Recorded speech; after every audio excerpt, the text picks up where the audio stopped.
Hello बच्चों, welcome back to my YouTube channel. This is doctor Hera, chemistry educator for NEET and JEE category. तो बच्चों, हम inorganic chemistry में basics पढ़ रहे हैं। यहाँ पर इनऑर्गेनिक केमिस्ट्री में मैं आपको जनरल इनऑर्गेनिक केमिस्ट्री पढ़ा रही हूँ। सारे बेसिक जितने भी हैं, जहाँ पर आपको डाउट आता है वो सब कवर करवाऊंगी। ओके, तो यहाँ पर ये लेक्चर 2 है। लेक्चर 1 हम कंप्लीट कर चुके हैं। लेक्चर 1 में मैंने आपको देखिए जो टॉपिक पढ़ाया था वो था मैटर।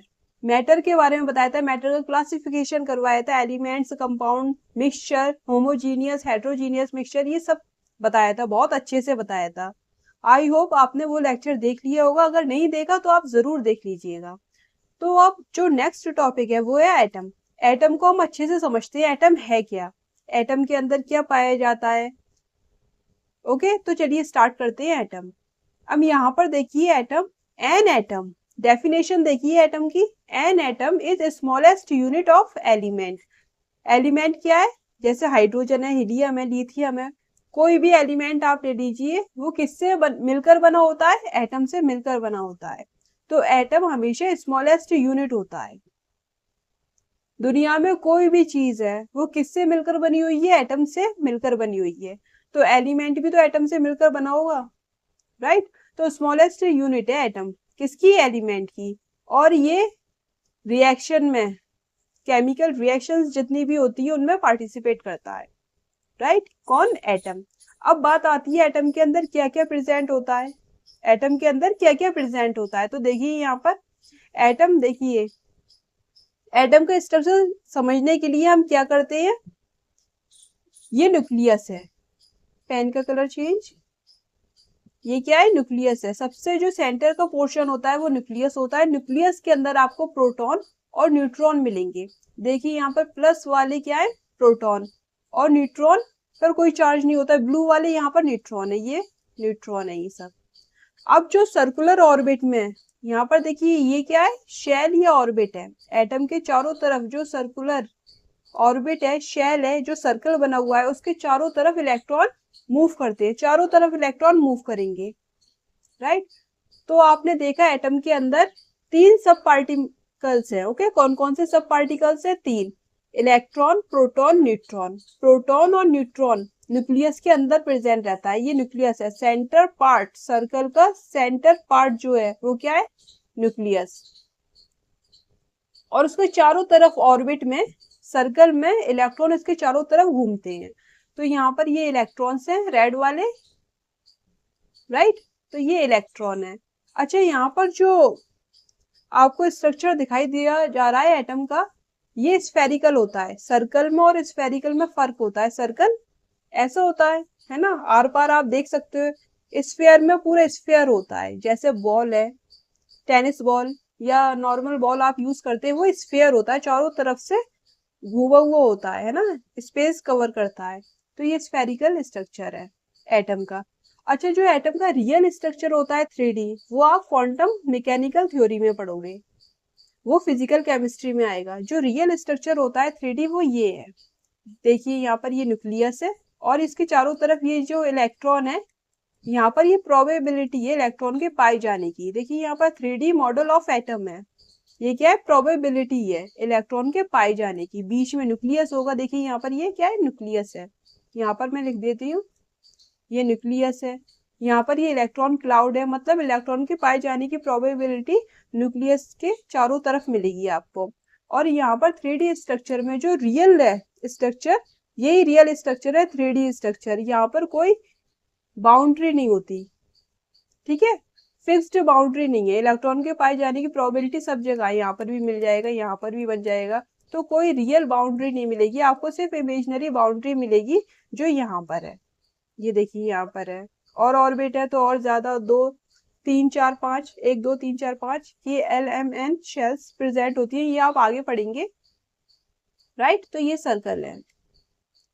हम पढ़ने के लिए, स्टडी करने के लिए स्ट्रक्चर ये बनाते हैं एटम का। कैसे बनाओगे? बीच में आप न्यूक्लियस बनाओगे, और ये ऑर्बिट्स है, शेल है। शेल या ऑर्बिट बात एक ही है। इसके चारों तरफ इलेक्ट्रॉन मूव करेंगे, इसके चारों तरफ, ठीक है? और बीच में क्या प्रेजेंट रहेगा? ये पॉजिटिव चार्ज है। यहाँ पर क्या मिलेगा आपको? न्यूक्लियस में प्रोटॉन एंड न्यूट्रॉन्स मिलेंगे। क्योंकि प्रोटॉन पर पॉजिटिव चार्ज होता है इसलिए यहाँ पर पॉजिटिव चार्ज बना दिया। न्यूट्रॉन पे कोई चार्ज नहीं होता, जीरो चार्ज होता है, इसलिए इस पर चार्ज नहीं आया। सिर्फ पॉजिटिव चार्ज मिलेगा आपको न्यूक्लियस के अंदर। हम अपनी ईज के लिए स्टडी करने के लिए, जैसे आप आयोनाइजेशन का कॉन्सेप्ट पढ़ोगे पीरियोडिक टेबल में, या कोई अदर कॉन्सेप्ट, इलेक्ट्रॉन एफिनिटी का concept, okay, electron gain enthalpy, ये जितने भी कॉन्सेप्ट आप पढ़ोगे, जेड इफेक्टिव जैसे इफेक्टिव न्यूक्लियर चार्ज है, तो उसके लिए हम लोग एटम का स्ट्रक्चर ये लेकर चलेंगे। और रियल स्ट्रक्चर ये होता ही है, ये आप समझ गए, राइट। तो ये कोई रियल बाउंड्री होती नहीं है 3D स्ट्रक्चर में, यही रियल स्ट्रक्चर है। यहाँ बात आपको क्लियर हो गई। अब चलिए आगे चलते हैं। मैंने आपको बताया एटम के अंदर 3 सब फंडामेंटल पार्टिकल्स होते हैं। फर्स्ट है इलेक्ट्रॉन, सेकंड है प्रोटॉन, थर्ड है neutron. Proton and neutron nucleus के अंदर प्रेजेंट होता है, न्यूक्लियस में ही मिलेगा आपको। सेंटर में जो न्यूक्लियस होता है उसके अंदर प्रोटॉन और न्यूट्रॉन प्रेजेंट होते हैं। इलेक्ट्रॉन चारों तरफ मूव करता है, राइट। तो यहाँ पर जो सिंबल्स हैं वो ये सब हैं। देखिए इलेक्ट्रॉन का सिंबल क्या है, 0 E नेगेटिव, नेगेटिव चार्ज होता है, राइट। और 0 क्या है यहाँ पर, नेगेटिव, यहाँ पर चार्ज है। और 0 क्या है, यहाँ पर मास है, नीचे मास है। देखिए ये क्या है, मास है, इसका मास है। और यहाँ पर इलेक्ट्रॉन का ये चार्ज है, ये क्या शो कर रहा है, चार्ज। तो यहाँ पर इलेक्ट्रॉन का मास होता है, आगे मैं आपको बताऊंगी, लेकिन नेग्लिजिबल माना गया है, इसलिए ये सिंबल यूज किया गया है। अब देखिए प्रोटॉन है यहाँ पर 1p+, ये इसका सिंबल है। न्यूट्रॉन का 1, न्यूट्रॉन 0, तो यहाँ पर पॉजिटिव चार्ज है, यहाँ पर नेगेटिव चार्ज है इलेक्ट्रॉन के पास, प्रोटॉन के पास पॉजिटिव चार्ज है। कितना है आगे बात करेंगे। यहाँ पर न्यूट्रॉन के पास कोई चार्ज नहीं है, राइट। अब देखिए यहाँ पर neutral atom have same number of electron and proton. Neutral atom जिस पर कोई भी चार्ज नहीं है। न्यूट्रल एटम क्या होता है, जैसे यहाँ पर ये हाइड्रोजन है, हाइड्रोजन का एटम है यहाँ पर, तो ये न्यूट्रल एटम है। ये क्या है, न्यूट्रल एटम है। चार्ज एटम मतलब हाइड्रोजन पे पॉजिटिव चार्ज या नेगेटिव चार्ज, ये क्या है, चार्ज एटम। अगर बात हम न्यूट्रल एटम की करेंगे, हम सिर्फ न्यूट्रल एटम की बात कर रहे हैं, तो क्या लिखा हुआ है यहाँ पर, देखिए neutral atom have same number of electron and proton. जितने इलेक्ट्रॉन होंगे उतने ही प्रोटॉन होंगे, किसके पास, न्यूट्रल एटम के पास। यहाँ पर देखिए number of electron is equal to number of proton. But charge atom के पास ऐसा नहीं होगा। चार्ज का मतलब ही ये है, प्लस या नेगेटिव आ रहा है, पॉजिटिव या नेगेटिव आ रहा है, उसका मतलब ही यही है कि इलेक्ट्रॉन ट्रांसफर हुआ है, इलेक्ट्रॉन आया है या गया है। आगे मैं आपको बताऊंगी कौन गेन करता है कौन लूज करता है इलेक्ट्रॉन। तो चार्ज में क्या होता है, इलेक्ट्रॉन का ट्रांसफर होगा, तो नंबर ऑफ इलेक्ट्रॉन और प्रोटॉन इक्वल नहीं मिलेंगे। प्रोटॉन के तो नंबर चेंज नहीं हो रहे, इलेक्ट्रॉन के तो चेंज हो रहे हैं चार्ज एटम में। तो इलेक्ट्रॉन ज्यादा होगा या कम होगा तो वो प्रोटॉन से सिमिलर नहीं होगा। जब भी आपको सेम नंबर ऑफ इलेक्ट्रॉन और प्रोटॉन कहा गया तो आप समझ जाएंगे ये न्यूट्रल एटम है। न्यूट्रल एटम के बारे में बात की गई है हमसे। और न्यूट्रल एटम कौन होता है, जिस पर कोई चार्ज ना हो, जैसे पॉजिटिव नेगेटिव कोई चार्ज ना हो, +1 +2 +3 या -1 -2 -3, इसी तरह कोई चार्ज प्रेजेंट नहीं होता न्यूट्रल एटम पर। क्लियर हो गया। अब यहाँ पर देखिए इलेक्ट्रॉन के बारे में पढ़ लेते हैं। ये इलेक्ट्रॉन है, इलेक्ट्रॉन पर चार्ज कितना होता है, यहाँ पर देखो नेगेटिव है यहाँ पर, तो यहाँ पर जो चार्ज आएगा इलेक्ट्रॉन पे वो आएगा -1.6। क्या आएगा यहाँ पर,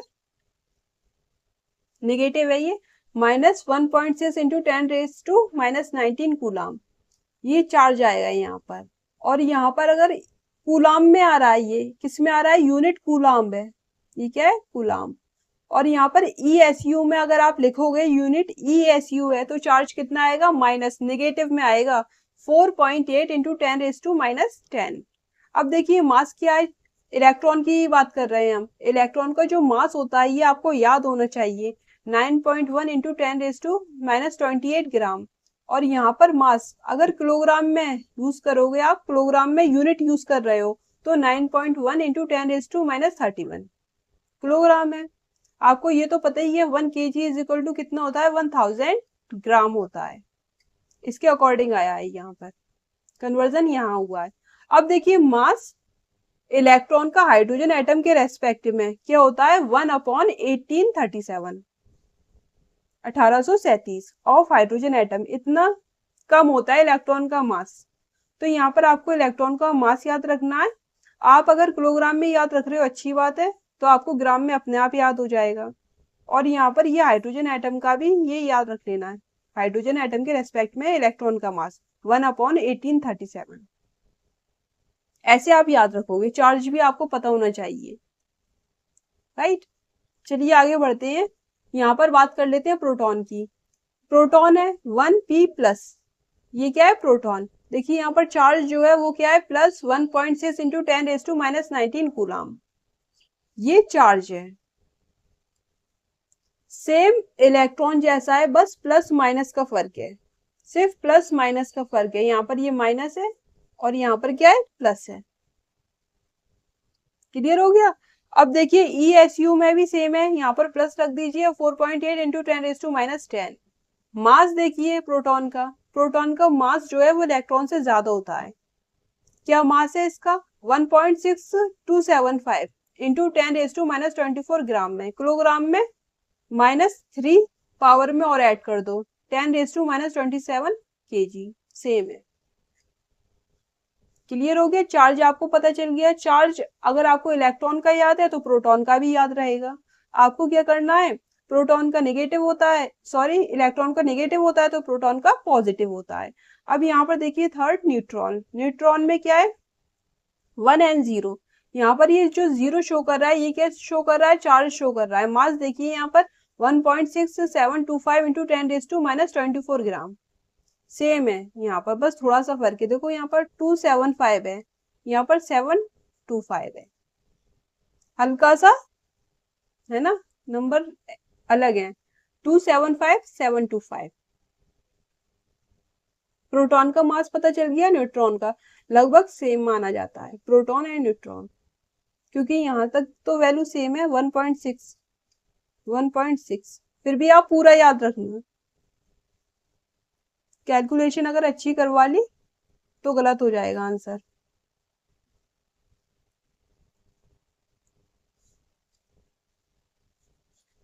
अब बढ़ते हैं हम लोग आगे। देखिए रिप्रेजेंटेशन ऑफ एटम। अब एटम का रिप्रेजेंटेशन कैसे करेंगे, रिप्रेजेंटेशन भी तो करना है एटम का। अब देखिए यहाँ पर कोई भी एटम है, सपोज एक्स हमने मान लिया, क्या एज्यूम किया एक्स हमारे पास क्या है एलिमेंट है। अब यहाँ पर देखिए जेड क्या होता है, यहाँ पर ये जो जेड है नीचे ये क्या है एटॉमिक नंबर है, एटम का नंबर, एटॉमिक नंबर दिया होता है नीचे। आपने पीरियोडिक टेबल देखी होगी, उसमें लिखा होता है नीचे भी कुछ नंबर लिखा होता है, ऊपर भी कुछ नंबर लिखा होता है। तो ये सिंबल्स ऑफ एलिमेंट है। यहाँ देखिए ए क्या है, ये मास नंबर है। क्लियर हो गया, ये क्या है मास नंबर है। सपोज जैसे मैं लिखूं सोडियम है, यहाँ पर 11 और यहाँ पर ये 23, तो यहाँ पर ये सोडियम का क्या है, देखो यहाँ पर जेड है, ये एटॉमिक नंबर, ये जेड है। और ऊपर जो लिखा होता है वो क्या होता है मास नंबर, ये मास नंबर है। इस तरह से सिंबल है। और सोडियम क्या है आपके पास एलिमेंट है, वेरी सिंपल, समझ गए ये वाला पॉइंट। अब चलिए आगे चलते हैं, formula of calculate number of electron proton and neutron. अब हम किसी भी एटम में कैसे फाइंड आउट करेंगे कि इस एटम के पास कितने इलेक्ट्रॉन है, कितने न्यूट्रॉन है, कितने प्रोटॉन है, ये भी तो फाइंड आउट करना है। हमें एटम दे दिया, हमें ये बताया ये इसके पास जो सब एटॉमिक पार्टिकल होते हैं वो इलेक्ट्रॉन प्रोटॉन न्यूट्रॉन होते हैं, बट कितने हैं, नंबर में कितने हैं, 1 है 2 है 3 है, कितने हैं। तो ये फॉर्मूला है। देखिए यहाँ पर कैसे आइडेंटिफाई करोगे, मास नंबर आपको पता ही चल गया, सिंबल्स में ऊपर लिखा होता है वो मास नंबर होता है, एलिमेंट के ऊपर वो मास नंबर होता है, नीचे जो लिखा होता है वो एटॉमिक नंबर होता है। क्लियर हो गया। चलिए देखिए मास नंबर, देखिए यहाँ पर फर्स्ट फॉर्मूला है mass number is equal to number of proton plus number of neutron. Mass number किसी भी एलिमेंट का क्या शो करता है, नंबर ऑफ न्यूक्लियॉन बताता है। न्यूक्लियॉन मतलब न्यूक्लियस के अंदर कितने प्रोटॉन है कितने न्यूट्रॉन है, टोटल ऐड कर दो, वो नंबर ऑफ न्यूक्लियॉन है और वही क्या है मास नंबर है। देखो यहाँ पर नंबर ऑफ प्रोटॉन और नंबर ऑफ न्यूट्रॉन, न्यूक्लियस के अंदर जो कुछ भी है उसको आप ऐड कर दो, वो क्या है आपका मास नंबर, और वही एलिमेंट के ऊपर लिखा होता है, ये मास नंबर है, ये मास नंबर है, राइट। अब एटॉमिक नंबर क्या है, अगर न्यूट्रल एटम है, किसी भी तरह से एटम के ऊपर ना पॉजिटिव चार्ज है ना नेगेटिव चार्ज है, तो number of proton number of electron atomic number के बराबर होता है। ये वाला जो है ये एटॉमिक नंबर है, ये दोनों नीचे लिखे हैं, यही नंबर ऑफ प्रोटॉन है, सेम है, ये नंबर ऑफ प्रोटॉन है, यही नंबर ऑफ क्या है इलेक्ट्रॉन, तो यहाँ पर यही नंबर ऑफ इलेक्ट्रॉन है। बट अगर पॉजिटिव या नेगेटिव चार्ज आ रहा है, कोई आयन है, आयनिक एटम है, ये चार्ज एटम है, तो उसमें क्या होता है, प्रोटॉन का नंबर तो सेम रहेगा 1, इसमें प्रोटॉन का नंबर 1 है, यहाँ पर प्रोटॉन का नंबर कितना है 6 है, बट जो इलेक्ट्रॉन का नंबर है वो चेंज हो जाएगा, ये अब 1 नहीं रहेगा। अगर H प्लस लिख रहे यू में, तो यहाँ पर अब जो इलेक्ट्रॉन है वो है नहीं, इसमें क्या है इलेक्ट्रॉन का नंबर 0 हो जाएगा, प्रोटॉन सेम ही रहेगा, 1 ही रहेगा यहाँ पर, राइट। चलिए और क्वेश्चन करेंगे तो अच्छे से और समझ में आएगा, इसी को ही करेंगे। अब बात कर लेते हैं नंबर ऑफ न्यूट्रॉन की। देखिए यहाँ पर नंबर ऑफ न्यूट्रॉन है, आपको क्या करना है a माइनस जेड करना है, आपको क्या मिल जाएगा नंबर ऑफ न्यूट्रॉन। देखिए यहाँ पर a क्या है ये वाला, और z ये, a माइनस जेड जैसी करोगे, a माइनस जेड जैसी करोगे वैसे ही आपको क्या मिल जाएगा नंबर ऑफ न्यूट्रॉन। न्यूक्लियस के अंदर न्यूट्रॉन भी तो प्रेजेंट है, प्रोटॉन के साथ न्यूट्रॉन भी तो रहते हैं, तो नंबर ऑफ न्यूट्रॉन आप ऐसे निकालोगे किसी भी न्यूट्रल एटम में। यहाँ क्लियर हो गया। अब देखिए यहाँ पर एग्जाम्पल है 1H1 और यहाँ पर सेकंड एग्जाम्पल है 6C12। सबसे पहले हम ये लेते हैं, हाइड्रोजन ले लेते हैं। यहाँ पर देखिए ये क्या है, ये आपका है Z, नीचे वाला क्या है Z है, ऊपर वाला आपका A है, राइट। अब हमें इसमें क्या निकालना है, नंबर ऑफ इलेक्ट्रॉन निकालने हैं, इलेक्ट्रॉन निकालते हैं। तो यहाँ पर देखिए नंबर ऑफ इलेक्ट्रॉन का मतलब है एटॉमिक नंबर, ये इसका एटॉमिक नंबर है 1, यही इसका नंबर ऑफ इलेक्ट्रॉन होगा। अब मैं निकाल रही हूँ नंबर ऑफ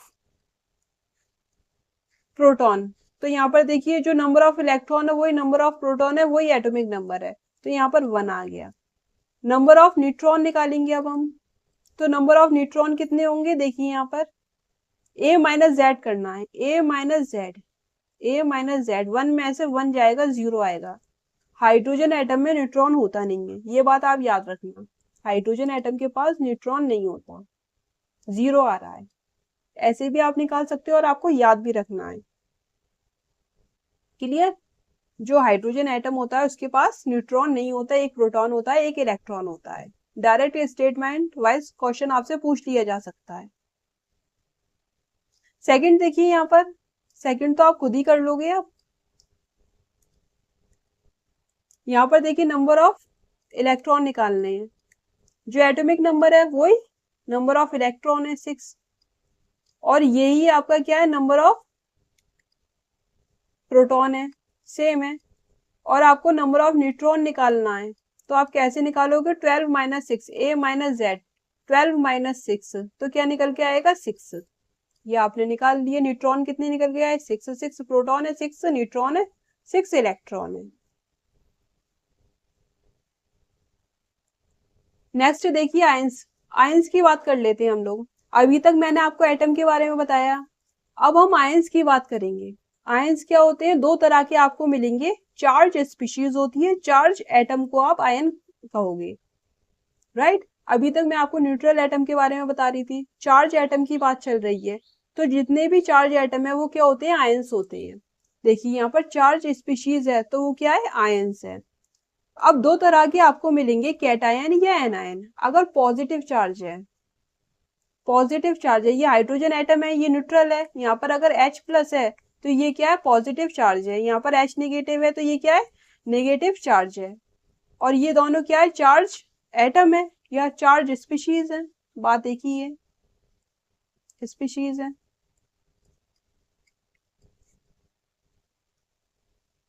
तो यहाँ पर दो तरह के होते हैं आयंस, कैटायन एंड एनायन। अगर पॉजिटिव है तो कैटायन, अगर नेगेटिव है तो एनायन।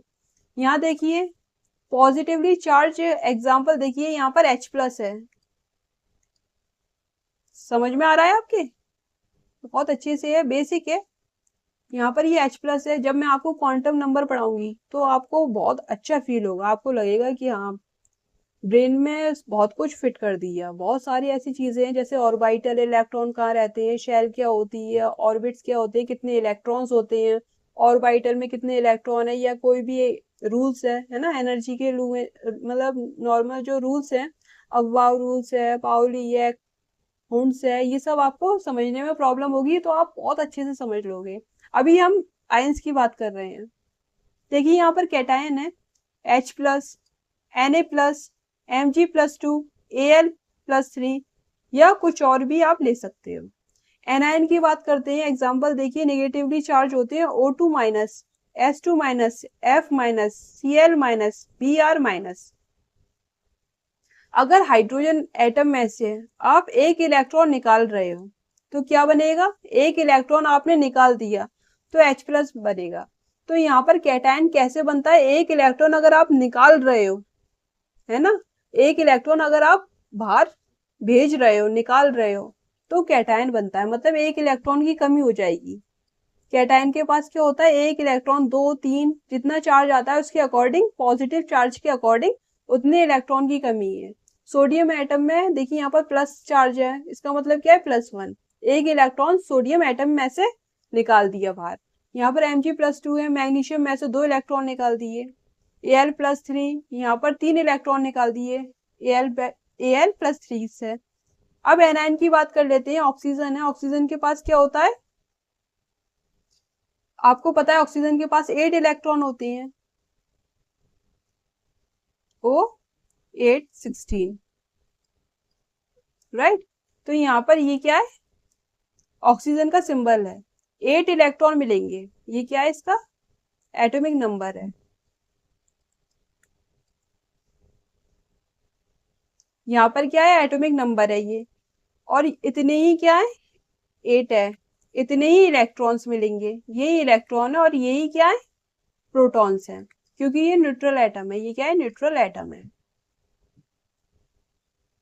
अब क्या कर रहे हैं? जैसे O-2 है, O-2 का मतलब है यहाँ पर अभी भी क्या है? 8 इसका एटॉमिक नंबर है और 16 क्या है? इसका मास नंबर है। -2 का मतलब क्या है? यहाँ पर चार्ज स्पीशीज हो गई, एनायन हो गया। तो यहाँ पर देखिए ये इसका अभी भी एटॉमिक नंबर है। एटॉमिक नंबर कितना है? 8 है। और यहाँ पर प्रोटॉन का नंबर चेंज नहीं होगा। प्रोटॉन का नंबर यहाँ पर भी 8 था, यहाँ पर भी प्रोटॉन का नंबर क्या होगा? 8 ही रहेगा। फर्क किस में आएगा? इलेक्ट्रॉन के नंबर में। इलेक्ट्रॉन का नंबर क्या हो गया? अगर न्यूट्रल एटम था तो यहाँ पर ये 8 है, एटॉमिक नंबर के बराबर था। एटॉमिक नंबर, प्रोटॉन का नंबर और इलेक्ट्रॉन का नंबर सेम था न्यूट्रल एटम में। बट यहाँ पर अब इलेक्ट्रॉन का नंबर चेंज होगा। प्रोटॉन का नंबर और एटॉमिक नंबर में कोई फर्क नहीं पड़ेगा, सिर्फ फर्क किस में पड़ेगा?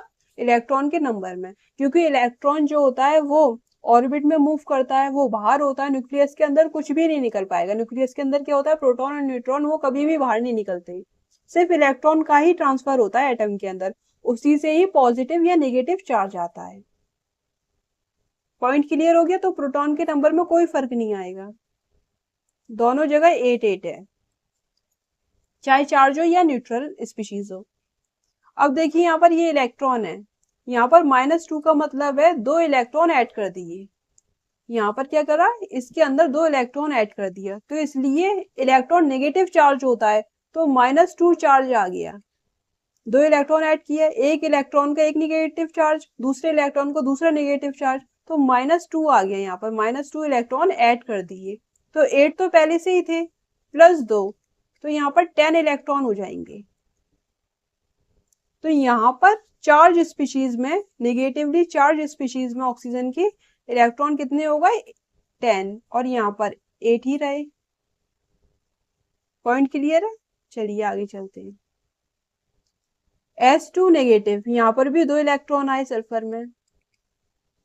सल्फर में कितने होते हैं? 16 इलेक्ट्रॉन, 16 + 2 तो टोटल 18 इलेक्ट्रॉन आ गए। फ्लोरीन है यहाँ पर, फ्लोरीन के पास 9 होते हैं, एटॉमिक नंबर हमें याद होते हैं। ठीक है, पीरियोडिक टेबल में अगर आपको एटॉमिक नंबर याद नहीं है तो कुछ नहीं हो सकता, पूरी पीरियोडिक टेबल आपको याद करना पड़ेगी अच्छे से, है ना। तो यहाँ पर फ्लोरीन के पास क्या होता है? 9, इसका एटॉमिक नंबर उतने ही क्या है, उतने क्या है इलेक्ट्रॉन, और एक इलेक्ट्रॉन और आ गया यहाँ पर -1, तो टोटल 10 इलेक्ट्रॉन्स इसके पास है। क्लोरीन के पास 17 इसका एटॉमिक नंबर होता है, यहाँ पर -1 है, तो टोटल 18 इलेक्ट्रॉन हो गए।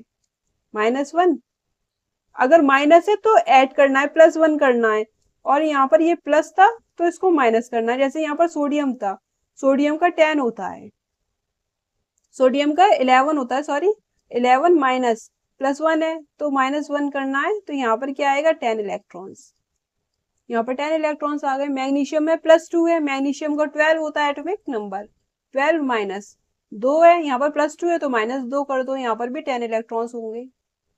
ऐसे करना है, ओके। इस तरह से आप इलेक्ट्रॉन निकालना सीख गए। अब यहाँ पर ये ब्रोमीन है, ब्रोमीन में भी 1 इलेक्ट्रॉन आया है, -1 इलेक्ट्रॉन आ गया, ऐड हो गया, तो इसलिए यहाँ पर एनायन नेगेटिवली चार्ज स्पीशीज है ये। एक बार पढ़ लेते हैं और अच्छे से। Ion have same as atom in respect to, क्या कह रहा है? Atom has same as atom in respect to, atomic number की बात चले चाहे मास नंबर की बात चले, सेम रहता है, चेंज नहीं होगा, चाहे आयन हो चाहे एटम हो, दोनों का एटॉमिक नंबर और मास नंबर सेम रहता है। किसमें फर्क आएगा? But difference in respect to electron. Positively charge ion have less electron and negatively charge atom has excess electron, electron आकर एटम के अंदर जुड़ जाता है नेगेटिवली चार्ज स्पीशीज में विद रेस्पेक्टिव एटम, कह रहा है ये। अब यहाँ पर ये कह रहा है ion have same as atom in respect to atomic number mass number, इसलिए प्रोटॉन का नंबर न्यूट्रॉन का नंबर चेंज नहीं होता, फर्क सिर्फ इलेक्ट्रॉन के नंबर में आएगा, मास नंबर में कोई फर्क नहीं आता और एटॉमिक नंबर में कोई फर्क नहीं आएगा। क्लियर हो गया ये पॉइंट? चलिए आगे चलते हैं। अब बात कर लेते हैं आइसोटोप्स की। आइसोटोप्स क्या है? चलिए ये सब देखते हैं, सारे पॉइंट देखते हैं। आइसोबार है, आइसोटोप्स है, आइसोटोन्स है। अब देखिए यहाँ पर बात कर लेते हैं आइसोटोप्स की। आइसोटोप्स क्या है? Atoms of n elements which have same atomic number but different mass number।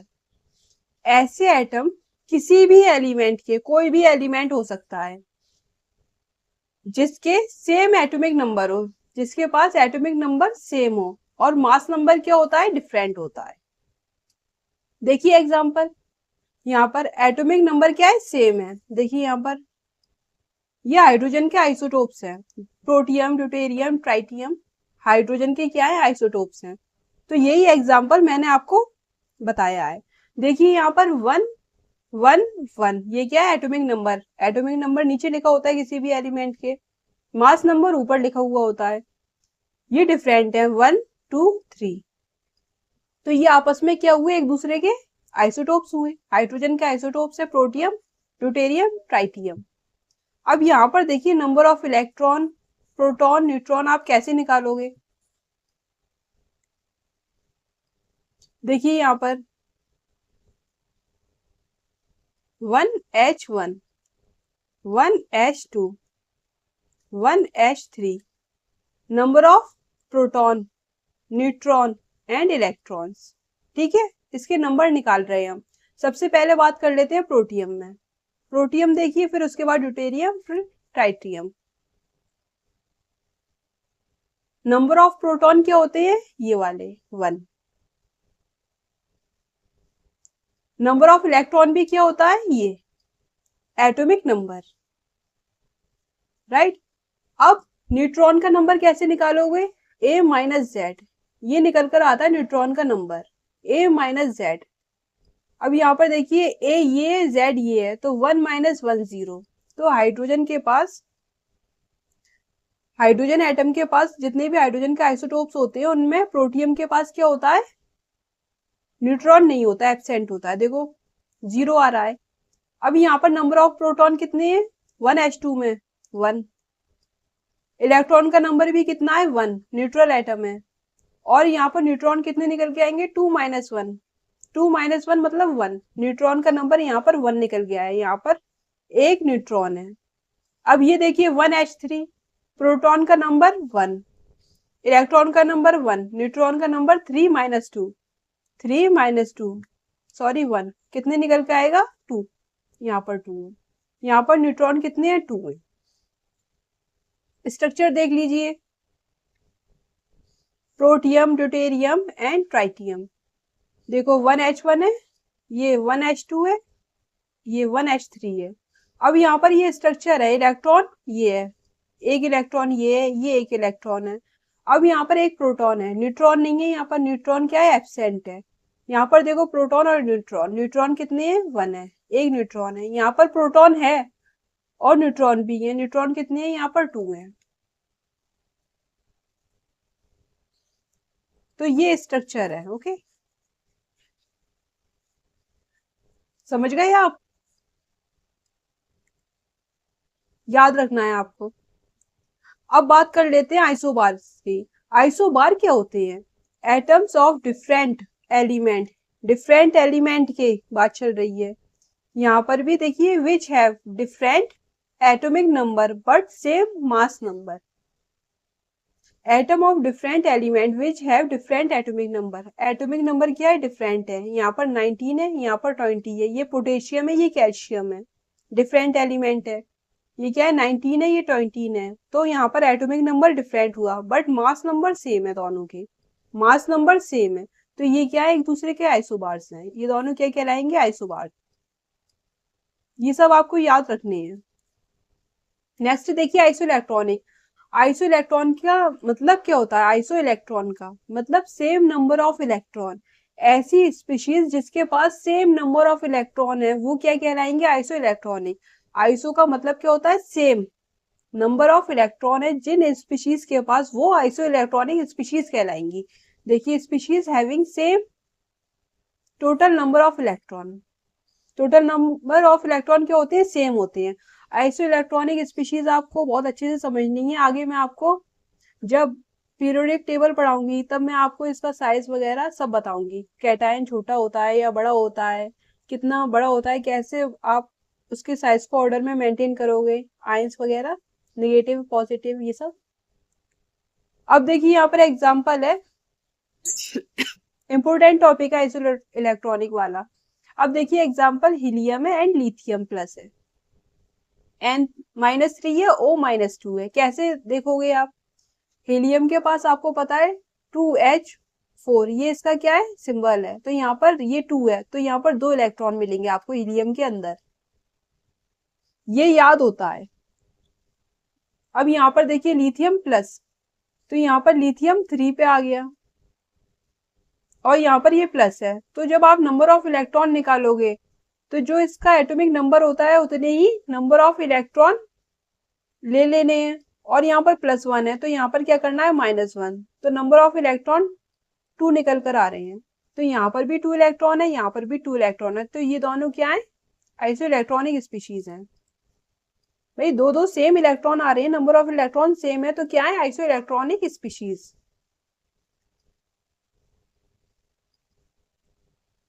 Clear हो गया। अब देखिए यहाँ पर इसका क्या है, नाइट्रोजन के पास 7 इसका एटॉमिक नंबर है। तो यहाँ पर देखिए 7 और यहाँ पर -3, तो 7 -3 है तो +3 कर दीजिए, वेरी सिंपल। जो माइनस है उसे प्लस कर दो, जो प्लस है उसे माइनस कर दो। नंबर ऑफ इलेक्ट्रॉन बहुत सही निकलेंगे, बिल्कुल एक्यूरेट निकलेंगे ऐसे। 7 + 3, तो यहाँ पर 10 इलेक्ट्रॉन्स आ रहे हैं। अब देखिए यहाँ पर ऑक्सीजन 8 है, इसका एटॉमिक नंबर कितना होता है, 8। ये याद होते हैं, एटॉमिक नंबर है और मास नंबर है, ये क्या होते हैं, याद होते हैं। देखिए यहाँ पर ये 8 है, यहाँ पर ये -2 है। तो आप कैसे निकालोगे, यहाँ पर -2 है तो +2 कर दो 8 में, 8 + 2। तो यहाँ पर ये भी 10 इलेक्ट्रॉन्स निकल कर आ रहे हैं। तो N-3 और O-2 क्या है, ये iso electronic species. Same number of electron है, दोनों के पास 10-10 है। क्या ये दोनों एक दूसरे के साथ आइसो इलेक्ट्रॉनिक स्पीशीज है? हीलियम और N-3 नहीं, ये नहीं है आपस में। क्यों नहीं है? इसके पास 2 इलेक्ट्रॉन है, इसके पास 10 इलेक्ट्रॉन है, सेम थोड़ी है नंबर ऑफ इलेक्ट्रॉन। ये दोनों आइसो इलेक्ट्रॉनिक है, ये दोनों आइसो इलेक्ट्रॉनिक है, और ये लोग आपस में आइसो इलेक्ट्रॉनिक नहीं है। क्लियर हो गया? अब देखिए, अब आजकल जो डेफिनेशन चल रही है आइसो इलेक्ट्रॉनिक स्पीशीज की, वो क्या चल रही है? देखिए नाउ डेज जो डेफिनेशन है आइसो इलेक्ट्रॉनिक स्पीशीज की, वो ये species having same number of valence electron. Valence electron क्या होते हैं ये मैं आपको आगे बताऊंगी, इसकी ट्रिक बताऊंगी कैसे आप वैलेंस इलेक्ट्रॉन किसी भी एटम के फाइंड आउट कर सकते हो, किसी भी एलिमेंट में वैलेंस इलेक्ट्रॉन को बहुत आराम से फाइंड आउट कर सकते हो। पूरी ट्रिक बताऊंगी मैं आपको, ओके? तो अभी आप कंफ्यूज मत होइए, अभी आप ये समझिए वैलेंस इलेक्ट्रॉन अगर सेम नंबर में है तो अभी क्या कहलाएगा? Iso electronic. लेकिन इन दोनों में से ऊपर वाली डेफिनेशन ज्यादा सही है या नीचे वाली डेफिनेशन ज्यादा सही है? अगर आपको आइडेंटिफाई करना है, मतलब कोई ऑप्शन आ रहा है ऊपर वाली डेफिनेशन ज्यादा सही है या नीचे वाली डेफिनेशन ज्यादा सही है, तो ऊपर वाली ज्यादा सही है। ठीक है? अगर total number of electron same है तो आइसो इलेक्ट्रॉनिक स्पीशीज कहा जाएगा। अगर क्वेश्चन में ये लिखा है कि number of valence electron same है तो अभी उसे आइसो इलेक्ट्रॉनिक स्पीशीज कहा जाएगा। बट डेफिनेशन जो है, जो बिल्कुल एक्यूरेट सही है, वो ये वाली है। ऊपर वाली टिक करोगे, जब भी फंस जाओगे दोनों में तो ऊपर वाली टिक करोगे ऑप्शंस में। फोर्थ देखिए यहाँ पर आइसोएस्टर। आइसोएस्टर क्या है? Species having same number of atoms और इलेक्ट्रॉन। ऐसी स्पीशीज जिसके पास सेम नंबर ऑफ एटम होता है और इलेक्ट्रॉन्स होते हैं सेम नंबर। यहाँ देखो CO2 है, N2O है, यहाँ पर आपके पास 3, एक कार्बन है, 2 ऑक्सीजन है CO2 में, तो नंबर ऑफ एटम 3 है। यहाँ पर भी 2 नाइट्रोजन एटम है, एक ऑक्सीजन है, तो यहाँ पर भी 3 है नंबर ऑफ एटम। अब देखिए यहाँ पर नंबर ऑफ इलेक्ट्रॉन्स, कार्बन है, ऑक्सीजन है, कार्बन का क्या होता है? 6 होता है, ऑक्सीजन का 8 होता है। क्योंकि यहाँ पर 2 ऑक्सीजन है तो मल्टीप्लाई 2 करना है, तो टोटल निकल कर आएगा 22 नंबर ऑफ इलेक्ट्रॉन। कैसे निकाला? न्यूट्रल एटम है तो एटॉमिक नंबर से निकाल देंगे नंबर ऑफ इलेक्ट्रॉन, कोई चार्ज थोड़ी है पॉजिटिव नेगेटिव। अब यहाँ देखिए N2O, एटॉमिक नंबर नाइट्रोजन का 7 होता है, 2 नाइट्रोजन है प्लस ऑक्सीजन का 8 होता है, तो ये कितना निकल के आया? 7 2 जा 14, 14 और 8 22। यहाँ पर 22 इलेक्ट्रॉन है, यहाँ पर भी 22 इलेक्ट्रॉन है। ऐसे मैंने निकाल दिया। बहुत सिंपल है, आप समझ गए होंगे।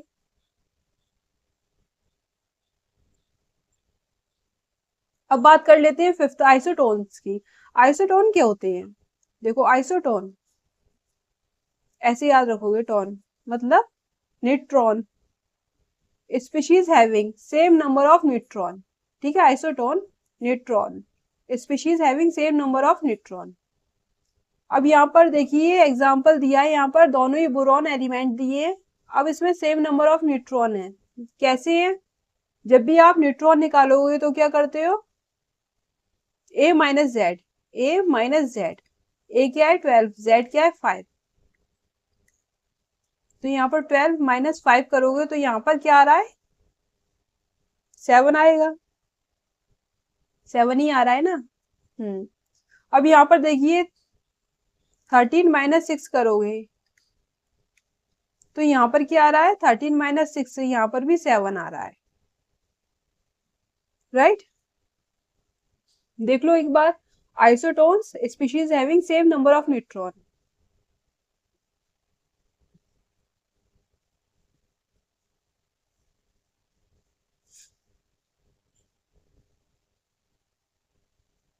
तो यहाँ पर दोनों में ही 7 न्यूट्रॉन्स आ रहे हैं, नंबर ऑफ न्यूट्रॉन सेम है तो वो आइसोटोन कहलाएंगे।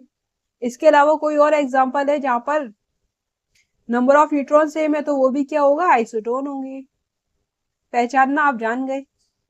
6 देखिए आइसोडायफर। आइसोडायफर क्या है? ये species having same value of N-P मतलब न्यूट्रॉन में से प्रोटॉन को माइनस करोगे तो जो वैल्यू आएगी वो सेम आएगी, या फिर आप क्या करोगे A-2Z, तो वो जो वैल्यू सेम आएगी वो क्या होते हैं, आपस में एक दूसरे का आइसोडायफर होते हैं। देखिए आइसोटोपिक एक्सिस वैल्यू या न्यूट्रॉन एक्सिस वैल्यू कहलाती है ये। इसे क्या कहते हैं, N-P। ये कैसे आई, ये दोनों एक दूसरे से कैसे रिलेटेड है, N-P और A-2Z।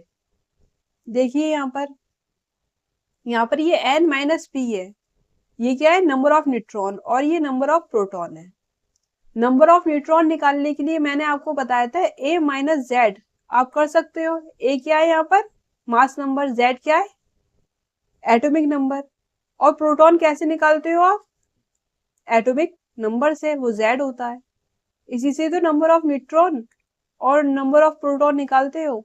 अब देखो यहाँ पर N-P, इसकी जगह अगर मैं ये लिख दूं N की जगह A-Z, और यहाँ पर प्रोटॉन की जगह मैंने लिख दिया माइनस का Z, तो यहाँ पर क्या आ रहा है, A माइनस का -Z A- का 2Z। तो यहाँ से ये निकल के आया है N-P बराबर A- का 2Z। क्लियर हो गया ये वाला पॉइंट, कैसे निकल कर आया। इसको ही क्या कहते हैं, आइसोटोपिक एक्सिस वैल्यू या न्यूट्रॉन एक्सिस वैल्यू। N-P आपको निकालना है, तो N-P कैसे निकालोगे, न्यूट्रॉन का नंबर आप कैसे निकालोगे, A-2Z भी कर सकते हो या N-P भी कर सकते हो, ठीक है। तो न्यूट्रॉन का नंबर कैसे निकल के आएगा, 14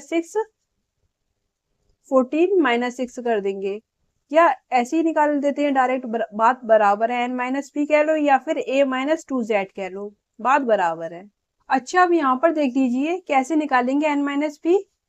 अगर मैं N-P इजिकल टू A-2Z कर लूं तो बात बराबर है, तो A-2Z से निकाल लेते हैं। देखिए यहाँ पर 12 क्या है, यहाँ पर 6C12, 14 वाला नहीं है, 12 वाला ही होगा। N-P की वैल्यू सेम आएगी। अब देखिए यहाँ पर A-2Z, ऊपर वाला क्या होता है A, नीचे वाला Z है, तो यहाँ पर क्या करना है आपको, A-2Z, 12 - 6 इंटू 2।